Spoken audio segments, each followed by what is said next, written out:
In this video, I will explain how to insert different components in a blank document in Multisim or a blank schematic in Multisim.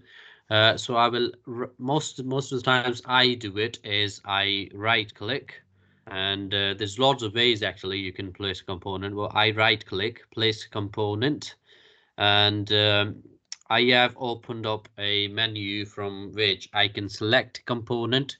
However, to efficiently use this menu, I have the database. Use the master database from the database, and from the group, it's all the elements or all the components being broken down into different groups.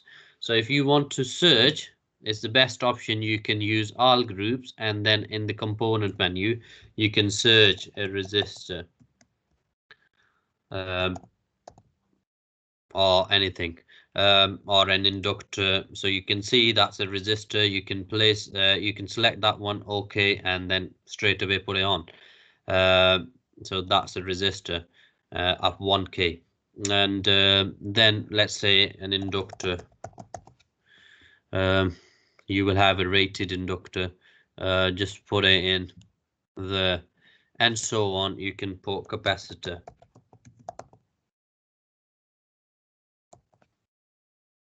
Rated capacitor, and then put in the what you can also do is from here, if you go on to the section called basics, that will give you basic circuit elements like switch, transformer, relay, resistor, capacitor, inductor, and let's say a resistor. If you select, it will give you different options of different values of resistor. So let's say if we choose in 1K or 2K, and then put it on, and that's my resistor on the schematic.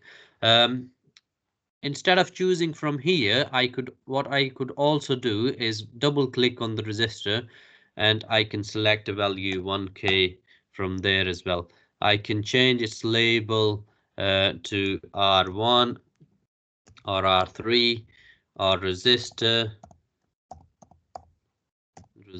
2, and I can change what I need to display or what I want to display. The value I've already discussed. So mostly it's the value bit and the label bit you will be using, um, and some other options, but we will hardly use these options. So you can see the label is changed to value from 2K to 1K. Also, some other components in to capacitor and inductor. If you keep yourself, you've got some power source options, AC power, DC power, ground.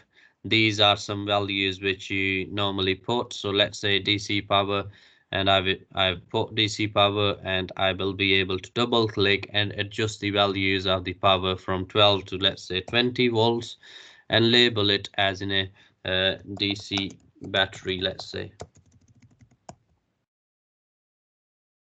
Okay. Um, I will have to put something smaller, let's say DC. And that V1's changed to DC, and I've got 20 volt supply.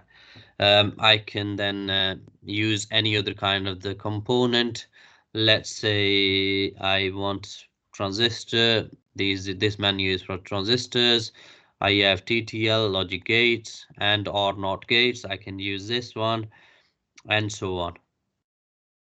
But normally it's better to keep in all groups, and then you can put anything like I want to put emitter in, which is an element or a meter used to measure the current. So let's say I use this emitter, then positive terminal to the positive terminal, and then so on. I will tell, or I will explain the connection of these elements in between with the help of the next video. Thank you for watching.